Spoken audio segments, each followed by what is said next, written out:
Au sommaire de cette édition, il y a un an jour pour jour que la Côte d'Ivoire gagnait la 34e édition de la Coupe d'Afrique des Nations, et ce, au terme d'une folle aventure sur laquelle nous revenons dans cette édition. La fonction publique évolue, à commencer par les concours administratifs et celui de l'ENA, le tout pour améliorer ces derniers. Et de la littérature en fin de journal, Jean-Baptiste Acrou, journaliste et écrivain, livre ses observations sur la vie politique ivoirienne de la dernière décennie dans Vrai mensonge, fausse vérité. Bienvenue dans le 7 minutes. 11 février 2024, 11 février 2025. Si une année est passée, les souvenirs, eux, sont toujours aussi frais. Et pour cause, il y a un an, jour pour jour, la Côte d'Ivoire savourait les fruits de son sacre à domicile après un parcours des plus tumultueux. Donnée favorite, la sélection des éléphants s'est illustrée dès l'ouverture de la compétition en assénant 2 buts à la Guinée-Bissau, puis un passage à vide après 2 défaites successives. L'une face au Nigeria et la plus traumatisante, le 4-0 imposé par la Guinée équatoriale. Un tollé pour les supporters qui a mené à un changement d'entraîneur en pleine compétition.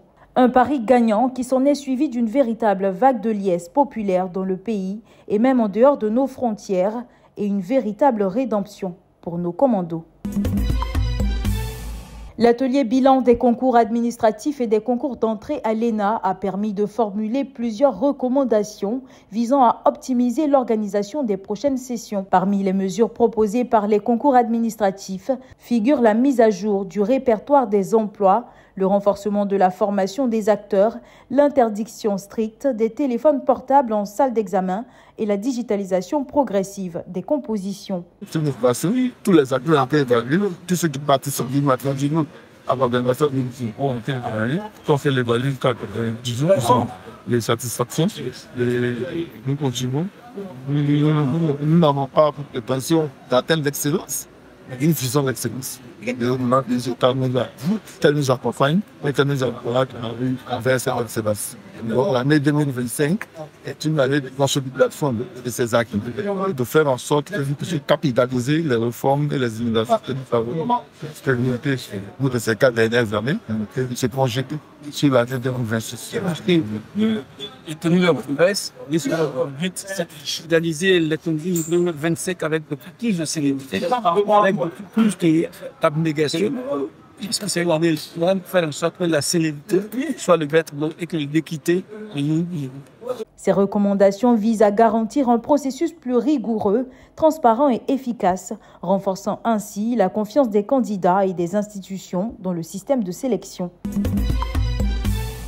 Un titre des plus provocateurs, Vrai mensonge, fausse vérité, un essai incisif, dernier né du journaliste et écrivain Jean-Baptiste Acrou offre une analyse percutante et des témoignages émouvants qui éclairent les zones d'ombre de l'histoire récente de la Côte d'Ivoire. La couverture du livre met en scène les 3 figures politiques majeures du pays, Laurent Gbagbo, Alassane Ouattara et Henri Konan Bédié, comme pour inviter ces acteurs clés à entendre les vérités qu'ils s'apprêtent à dévoiler. Ce livre, c'est un miroir dans lequel tous les Ivoiriens doivent se regarder.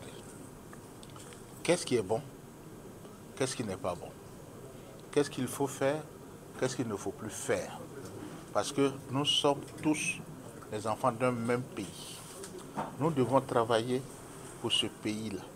Nous devons travailler à sa réussite. À cette occasion, une séance de dédicace s'est tenue à laquelle ont assisté de nombreuses personnalités du monde politique et médiatique. Toute expérience qu'on pourrait avoir à travers les livres, à travers des expériences, à travers des rencontres est importante pour que nous puissions continuer à agir.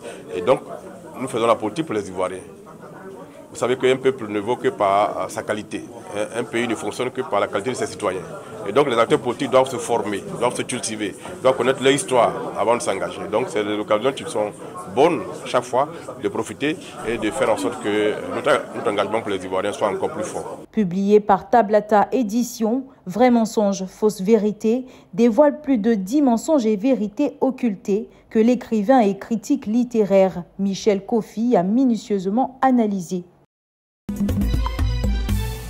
Face à l'urgence humanitaire provoquée par le conflit armé à Goma, dans l'est de la République démocratique du Congo, la chaire UNESCO Eau, Femmes et Pouvoir de décision, en partenariat avec le réseau Repenser la sécurité en Afrique et le programme Créapaix, a organisé une cérémonie de remise de dons au profit des populations sinistrées. Grâce à la mobilisation des participants, des fonds ont été collectés. Ce montant sera acheminé via Caritas pour être distribué aux populations les plus vulnérables, notamment les femmes et les enfants durement affectés par la crise. Le cas de Goma nous a interpellés parce que ce sont nos frères et sœurs et nous avons décidé spontanément d'agir et les populations ont réagi. Les femmes du Compédium ont réagi, le réseau RAST a réagi, la mairie de Cocody et vraiment tout, même les journalistes, chacun a donné ce qu'il avait.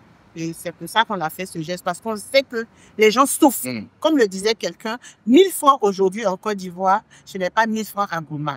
Donc l'élan du cœur s'est matérialisé et vraiment c'est un rêve qui vient de se concrétiser. En tout cas, nous sommes très heureux. Face à la crise que nous avons connue en 2002, l'Union, l'action a été menée par mes prédécesseurs qui étaient en ce moment au service de l'Église. Et nous sommes dans le réseau de Caritas Africa et Caritas Internationalis. C'est dans ce sens que nous avons été approchés pour soutenir l'action qui est en train d'être menée déjà à Goma auprès de nos frères et sœurs qui sont en difficulté. Il y a déjà un fonds qui a été mobilisé au niveau de Caritas Africa. Conscient de l'ampleur des besoins sur le terrain, la QFPOD, le RAS et Créapaix lancent un appel à la solidarité en direction des institutions, des entreprises et des citoyens engagés. L'initiative demeure ouverte à toutes les contributions afin de renforcer l'aide humanitaire et d'apporter un soutien durable aux populations de Goma. C'est la fin de cette édition. Merci de l'avoir suivi. L'information continue sur 7info et sur www.7info.ci.